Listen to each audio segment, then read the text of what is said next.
Greetings. My name's Dauncey, and this is the show called Change the World, where, as you'll know if you're a regular viewer, I like to invite guests on who share my passion and belief for a future that's beautiful, that's positive, that's vibrant, and where we can tackle our many challenges without having to get all depressed and gloomy-doomy. And today I have two guests who are bringing music to the story. Denis Donelly sings and plays guitar, Irish harp and piano, involved in many recording projects, toured and performed in the US, Ireland, Japan, and associated with a number of choirs and vocal groups including Soundings, Getting Higher Choir, and Wavelengths Community Choir. And Siobhan Robinsong grew up in an intensely musical family, but finally found your instrument in directing choirs, including the Getting Higher Choir and now the High Noon Choir. Together, Denis and Siobhan direct the annual Community Choir Leadership Training Program, whose graduates form the Ubuntu Choirs Network, a community of choirs who believe that the joy of singing is a universal birthright and that together, regardless of musical background, we can help improve the world by joining voice in song. So, how many years have you been doing the choir thing now? Siobhan, tell me, how did it get started? Well, I moved down here from Cortes Island. Yes. In '96. Right. And I just wanted to start to get to know people. I knew a few people who had seen a choir that I was doing in Cortes and encouraged me to do one here. And at that time there were a lot of choirs in Victoria, fabulous ones, and still are. Yeah, yes. But there didn't seem to be any non-audition choirs. Right. So an audition choir is when you've got to be able to read music and get a note, and if I say la, you sing la, that kind of thing, right? And even more intimidating, where you have to pass an oral. An oral exam. Right. So I wanted to see what would happen if I started a choir for anyone who wanted to sing, whether or not they thought they could. Right. And there's an awful lot of people who have been told or believe you can't sing, you shut up, stuff like that. And you believe you can't sing, right? Even if it was only one, comment when you were 5 years old. Yeah. It's a wound somehow that lasts. Yeah. And I'm really, really happy to say that we have busted that myth open. I mean, I truly wouldn't even fill a full handful of people who, given the right kind of atmosphere and just an atmosphere of fun and acceptance and everybody helping each other out. Yeah. There are very few people in this world that really can't sing. So I'll come back to that in a second. Denis, how did you get started in the whole musical realm? Well, my parents bought me a guitar when I was in grade 10 or 11, grade 10, something like that. And I learned how to play it, and right at that point the folk boom was just starting to happen. In which country we're talking now? We're in Canada. In Canada, okay. In Canada, yep. I lived in Nanaimo at that point. Okay. Yeah, and so these people were like Joan Baez and Bob Dylan and Ian and Sylvia, yes, all those people. And they were starting to hit the big time, and that became big, and so I learned how to play guitar and sang a lot of folk music, and it seemed to be my thing was at parties where I would be the one leading a song in the corner with my guitar, a Bob Dylan song or a song I'd heard from somebody, or the Limelighters, even people like that, going way back to the 50s, late 50s. We share that. My girlfriend in the, would it be early 70s, had a voice like Joan Baez, would you believe? Ah, lovely. And I would accompany her in folk clubs. Ah, she didn't have, she's not listening because she lives in England, a sense of rhythm, which I found really frustrating. But to listen to her, like, oh my goodness, what a voice! But it never took off because of the rhythm thing. Right. So how did you two start working together? I sort of went through, eventually found my way into the music program after doing various other things and years at university, and completed a Bachelor of Music degree at the University of Victoria. Oh, right, okay. And then I was in various choirs, and all very much the formal kind of choirs that you alluded to a few minutes ago. And that was great, and God bless all those choirs. Victoria has lots of them, and they're wonderful.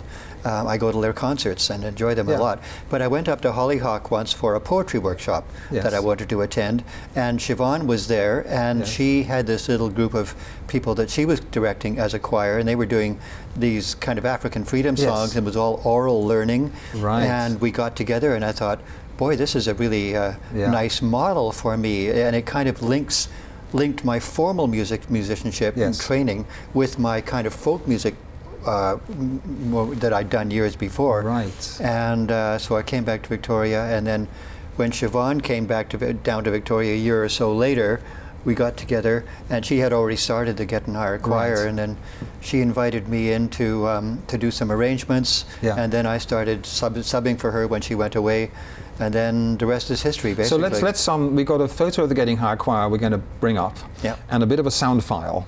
So let's just have so viewers can see what we're talking about and a bit of listening to. Great. Right, yes. Any minute now, it'll be arriving. This is the pause before the first beat of the baton. Okay. Right, yes. And do you want us to talk?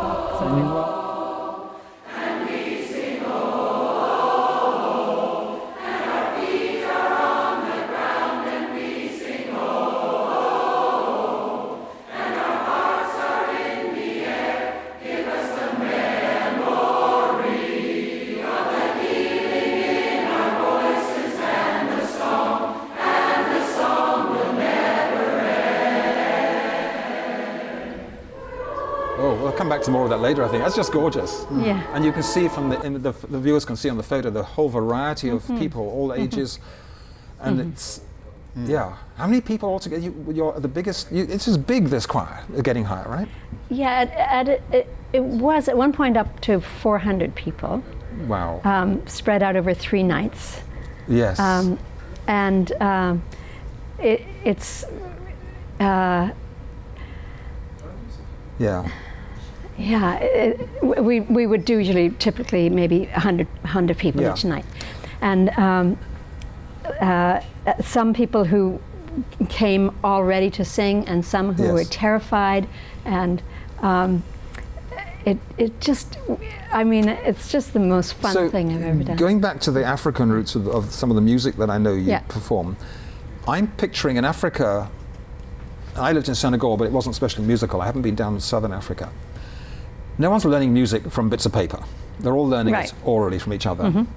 And I'm putting a hypothesis forward that no one in Africa has the belief that I can't sing. You're growing up, the same as you can dance. It's natural to sing, right? And so the not singing piece is a cultural suppression that we apply because we think it's not good enough. But when you listen to African music, how can you not think it's not good enough? It's just the... Our culture has done a really good job of disembodying ourselves from our voices, and from our bodies. And from our bodies. Even our culture, the Western European, North American culture, we all sang together up until a few hundred years ago. And now we have this bizarre notion that there are some people who are singers and other people who are not, most of us who are not. And it's just simply not the case, as Siobhan said earlier. Do you think it's Johann Sebastian Bach's fault? I mean, I've sung in school church choirs and all that formal stuff, and I know if you're singing the B minor mass or something with those fugues, you've got to be really well trained. You know, you're doing highly complex stuff, and if people think that's the normal way it is, or the English church choir, which is like highly purist. But even in those days, Bach and Handel and all those people, you'd have some who were better, but everybody would sing.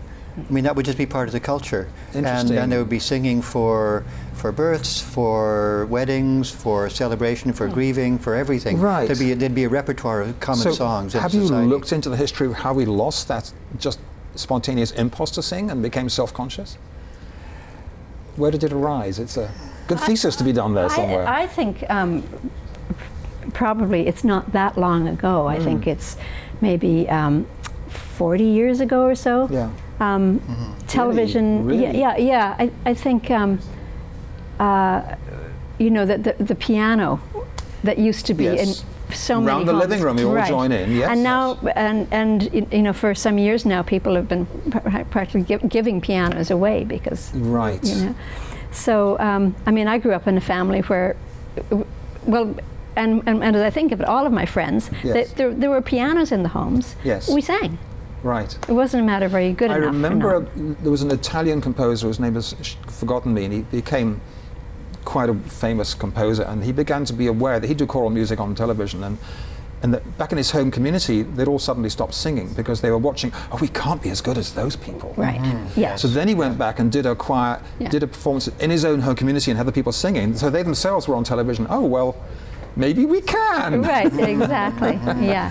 And that's that aha moment that we get to live over and over again. And if you think of sailors out at sea, that you can't, the sea shanty. Oh, yes. Everyone's haul it in, boys, all doing it together, right? Absolutely. And you can't not join in, right? Yeah. There's a whole repertoire of work songs, and that's one of the things that our culture had. There was a whole repertoire for planting in the fields, for gathering the harvest in, all of those kinds of things, depending on what your profession was, what your culture was. I've seen images of the Hebridean weavers, and while they're doing the weaving with the cloth and dyeing it, they're all singing along, singing along. And children, young children, they naturally sing before they can talk.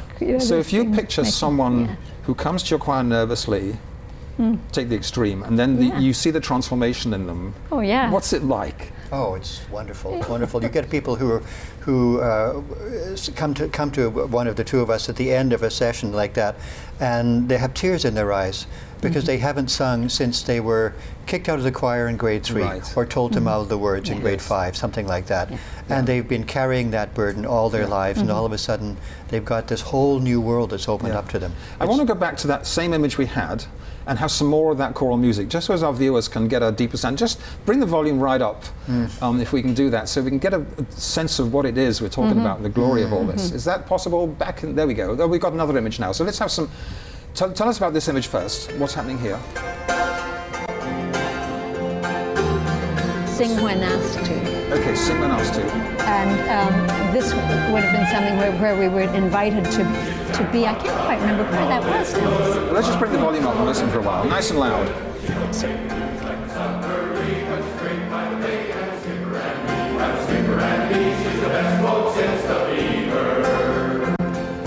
scratch the beaches all the way from Tedium down to Monopoly Bay. I know every town by the lights they show and the days and the names. So we tugboat snow, every tip and hoe. Wilfred says, wait, let it come to you. Wilfred ought to know. 35 years old. It's enriching stuff, isn't it? Yeah, and it's really one of the best things that a whole bunch of people can do. I mean, there's nothing to compare really to it.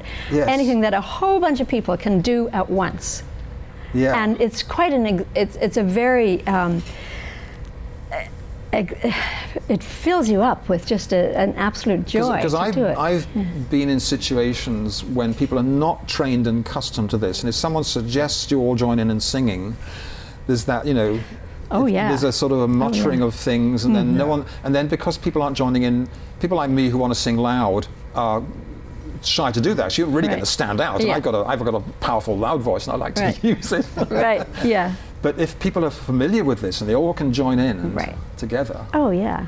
Yeah. We have so many cliches that in our culture, oh, you wouldn't want to hear me sing, or I can't carry a tune in a bucket. Right. People will default to those cliches, or they'll pave it over with humor.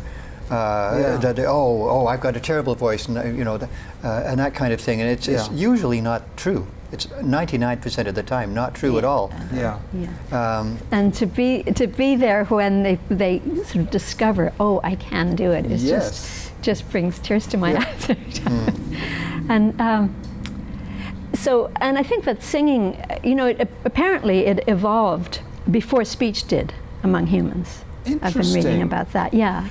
And so, and then why they wonder, well, why does anything evolve? Yes. It was because it bound us together in a way. Yes. That's what singing does. You become instant friends with I mean, in talking, we're all familiar with, well, I think this, you think that. But in singing, no, you're all absolutely together. Yeah. So it's actually something that's right at the core of what is a human being. Wow. So you have a quote on your website from Archbishop Desmond Tutu regarding the Ubuntu Choirs Network, which we'll come to. It says, I am because you are. I need you to be you so that I can be me. Yes. Yeah. What is that's all about? Well, it blows a hole in the myth that we're all like the Marlborough Man, standing tough and solo. Tough and divorced from everybody else. Right. We can only be fully who we are when we are in a community, when we are in community, when our aesthetic is bound up with the people that are around us. That's what makes us fully human.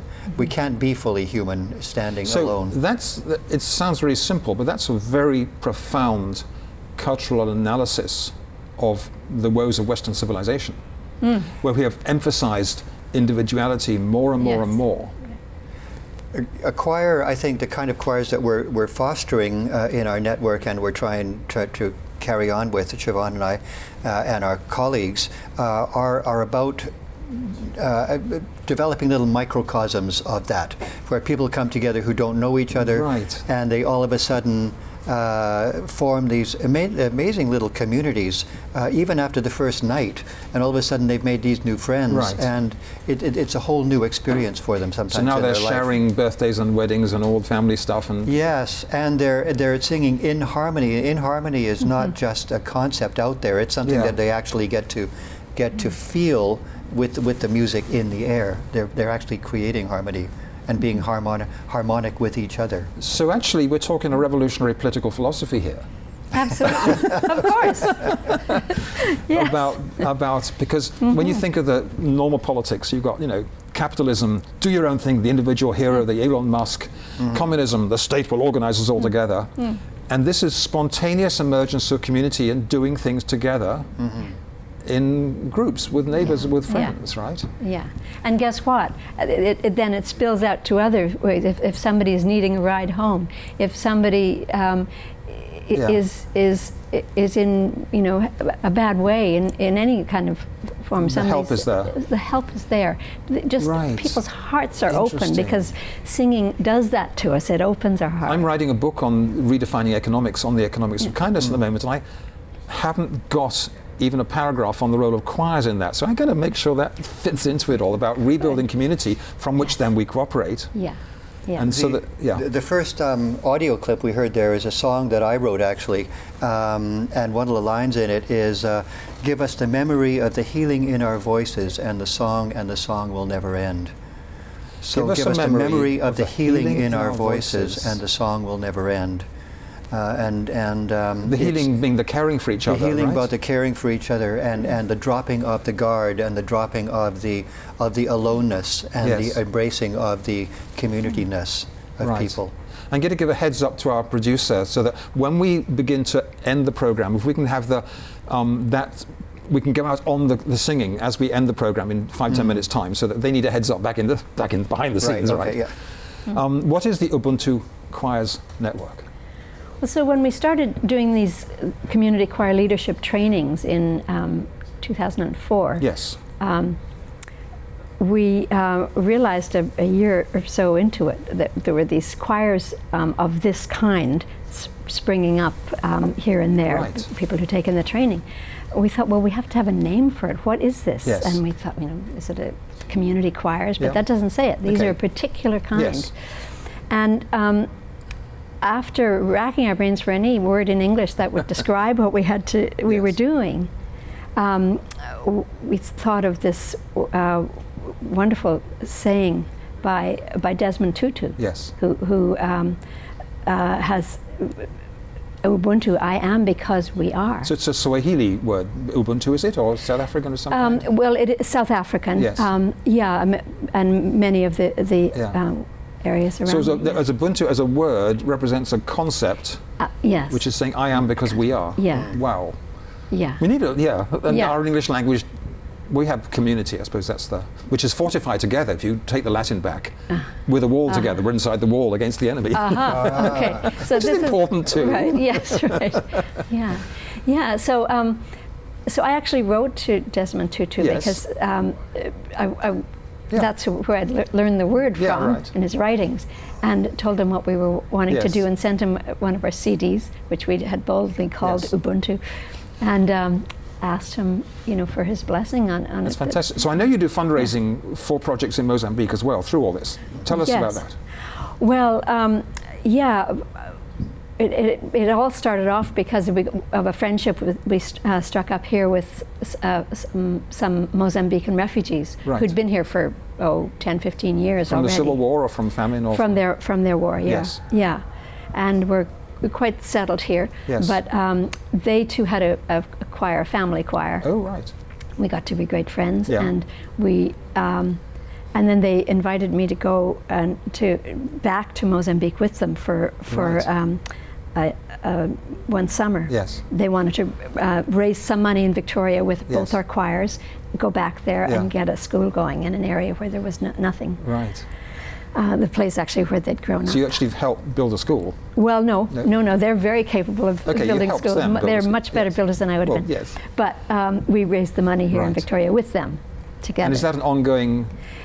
It turned out to be an ongoing thing. Yeah, we raise money every year. With the current absolute decimation of the hurricane and the flooding in Yeah. Mozambique, how Yeah. are they doing? Well, they're doing very. It's dreadful seeing. They're Yeah. pretty much in the thick of it, and happy to say that their friends in Victoria are, just lots of money's been going over Okay. there. Yeah. Wow. Yeah. Because Yeah. we're all connected. Yeah. Yeah, we sent the link, the fundraising link through Canada Helps to our people. Yes. And a lot of our choir members have donated Right. and spent thousands and thousands of dollars Fantastic. to right out of their own pockets, just because they feel a connection. Our choir people feel Yeah. a connection to that. We've been doing Yeah. it for so long. Yeah. That's very powerful. Yeah. Right. And Yeah. again, singing is in Right. what holds that whole thing together. So your role as choir directors it's different from just conducting, because Yeah. what are you doing? And now you're training other people to become choir directors of this kind of Ubuntu choir. Yes. What's the secret that you're doing in there? Well, we had people coming to us from, this is going back to before we formed the Ubuntu Choirs Network, saying, oh, is there a choir like this in Montreal, San Francisco, Yes. Pocatello, Idaho, Right. And we would think, so we just decided that we would, and people were trying to make choirs happen like this, but they didn't really have the skills, they didn't really have the Right. repertoire, they didn't know Yes. what songs to teach. Yeah. So Siobhan and I just said to each other during a long walk along Dallas Road one day, let's start a program and just simply share what we've learned Yes. about doing that. And that's where the whole training came from. Right. And now we have choirs all over North America who are doing this. And what we talk to them about, as well as the technical things about music and conducting and all those kinds Yes. of things, we talk about your primary motivation is to create community with people who may not have it in their lives. Yes. That's what it's about. It's a community choir. With the emphasis on community, Yes. and both things have to be there for Yeah. it to work properly. Yeah. And to the extent that we sing songs from many different cultures, Yes. that connects us with them.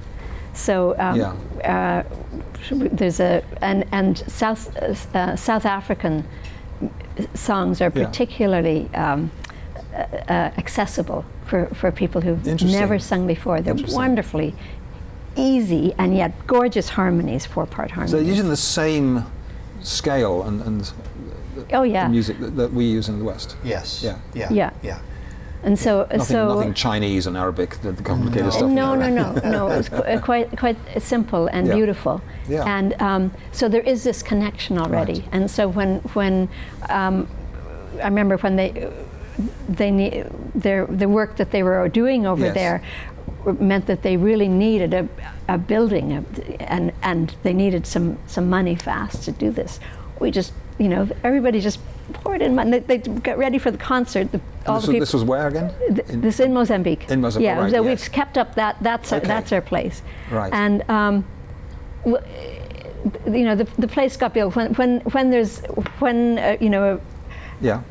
a 50 or 500-year-old baobab tree comes crashing down and destroys the roof of one of the main buildings. Yeah.